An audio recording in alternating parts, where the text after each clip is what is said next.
Hi and welcome. This is my 2018 Minerva Fellowship application. This is Draw My Life. So this is me. It's not a picture perfect image, but it's pretty close. I was born in 1996 to my parents Michael and Ann in Massachusetts and followed by three younger siblings. We're all 2 years apart, we alternate genders, and our names are in alphabetical order, which my mom likes to joke is the most organized thing she's ever done. She didn't even do it on purpose. Anyway, I considered myself somewhat of a third parent to the younger three, who I referred to as the kids, but they quickly grew up and put me in my place as the shortest, by far, and often most foolish of the four. Still, I considered myself the diplomat of the family, the link between the parents and the kids, and did my best to keep the peace, facilitate conversation, and remain positive because I felt like if I collapsed, the others would too.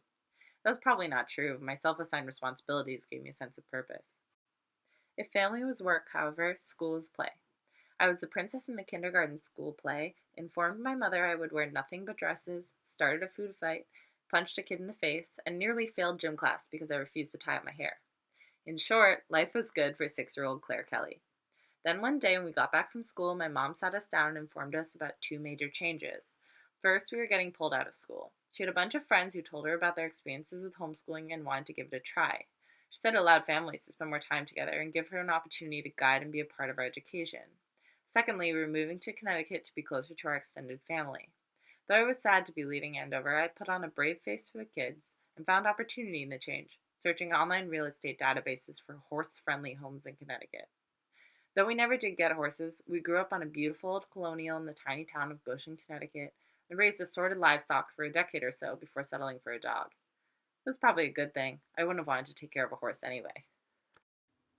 When my parents refer to me as the trial run, they're usually talking about homeschooling.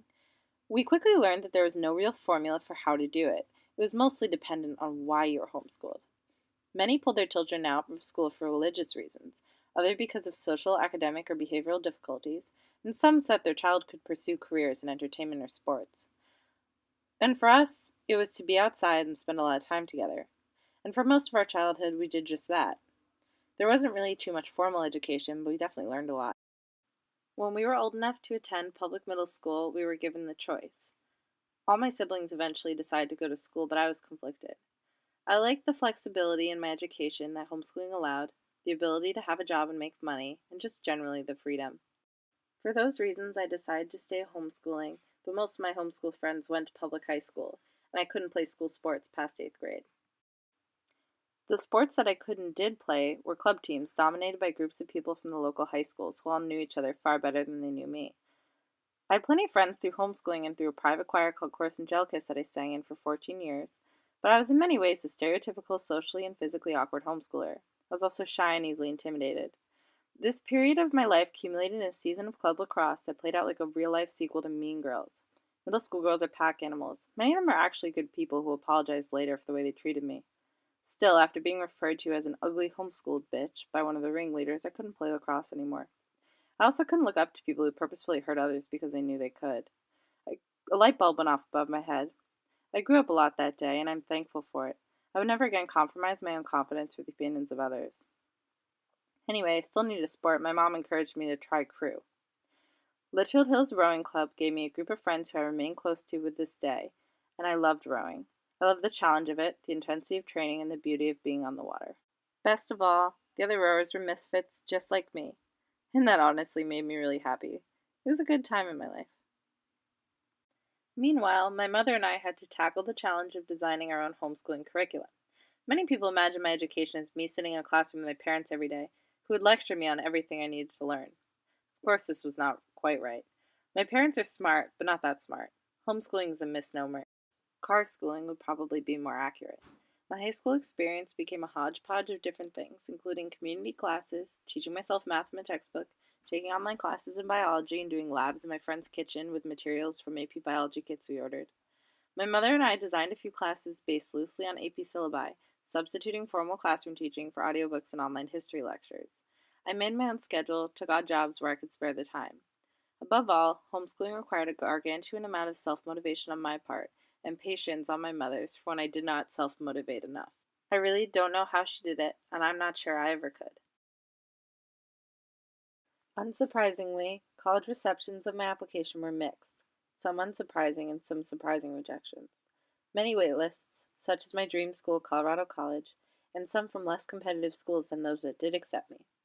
However, one school took a chance on me. Not only was I accepted, but they invited me into the Scholars Program and offered generous scholarships. This school was, of course, you guessed it, Union College. I didn't really know what to expect from college. I was nervous. What if homeschooling hadn't adequately prepared me for the academic expectations of college classes? What if, as a homeschooler, I would be the one person in the history of time who managed to not make a single friend in college? Luckily, I found I didn't have time to worry. Freshman year ended as quickly as it began, and I found myself holding a Dean's List letter, surrounded by countless new friends and relationships, and generally happy.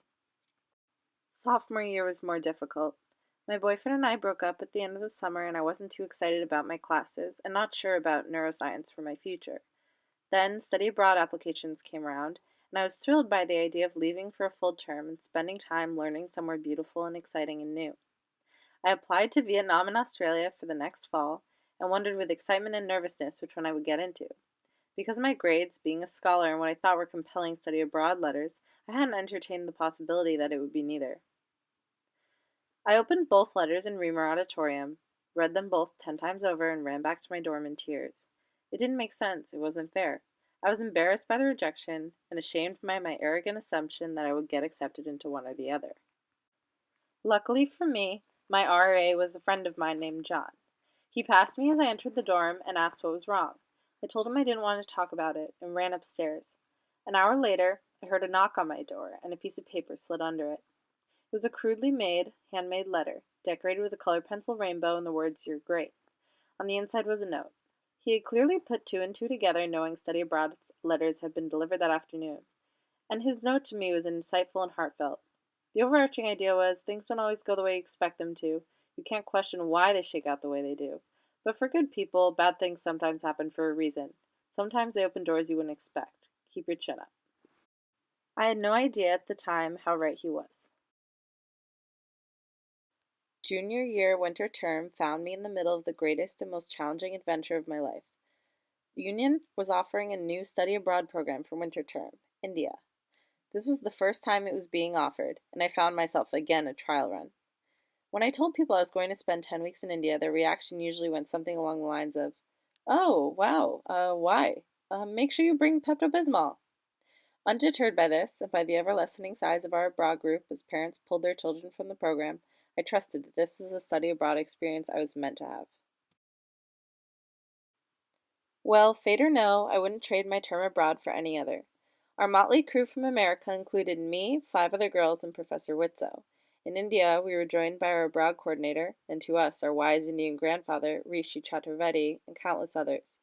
We traveled frequently, guided by Rishi and Professor Witzo, experiencing the bustling northern cities of Rajasthan, the warm and lush backwaters and tea-covered mountains of the south, and of course, the spectacular and irreplaceable majesty of the Taj Mahal. When we weren't traveling, we were learning about upper-class life in a traditional Indian city from our host families, taking classes, and doing internships in local schools and NGOs. Every day we learned bits and pieces of Hindi, ate all types of new food, and were endlessly entranced by the colors, smells, people, animals, and vibrancy of this different country. I learned so much about myself and more than I'd ever thought I'd need to know about toilets. The most rewarding part of the term abroad was, by far, our anthropological research and brush with activism. We were interviewing families in a local slum called Kalika Basti, government workers, and anyone else we could talk to about Swash Bharat Abhiyan, Prime Minister Modi's flagship government scheme. Yes, government programs are known as schemes in India. I'm not pulling your leg. Our work, which we presented to New Delhi's biggest think tank at the end of the term, inspired me such that I conducted my scholars project the next term on the social, political, economic, and technological aspects of Swash Bharat, sanitation, and government programs in India and the world. Without a doubt, my union term abroad was the most inspirational and incredible experience of my entire life. Returning to Union for my senior and final year, I found myself missing India and the meaningful work we did there. I realized that in my past 3 years, aside from one John Calvin Toll day a year, I hadn't really gotten involved in Schenectady, where there was so much need. So I was looking for an opportunity to do so. The opportunity did come, but not necessarily for good reason. Cocoa House, an after school program on Hamilton Hill founded by Union student Rachel Graham 20 years ago, was closing because she and her family could not sustain it any longer. To prevent closure, Professor Rizzo agreed to become director in her stead, with the help of Cocoa Club and the community, and secured a $6,000 grant from student activities to keep the organization afloat for a year, while I, under my new job, would search and apply for grants that can finance Cocoa House separately from Union long term. However, when Cocoa House tried to obtain the money, our group of students and faculty found ourselves engaged in a battle with risk management and the administration that threatened to shut down Cocoa House as well as Cocoa Club, the student run volunteer club who have changed the lives of children on Hamilton Hill for 2 decades. Luckily for these children, Union students came together to show their support for Cocoa House, and through petitioning and donations, collectively changed the administrative perspective on the organization. Compromises were reached regarding the management of risk, and the school reaffirmed their support for the community outreach Cocoa House provides. So, where to? Honestly, I don't know. I don't think I know any more now than I did before I went to school, but that's okay. I've learned a lot in my 20 years. My family taught me responsibility, love, communication. Homeschooling taught me to be okay with doing something crazy and uncertain. It also taught me that you can kind of control how it goes by working really hard and being positive and creative and innovative. My college years have taught me humility, like my abroad rejection, but it's also taught me self love and to be proud of the work I've done. John helped me learn how to accept failure and stay positive.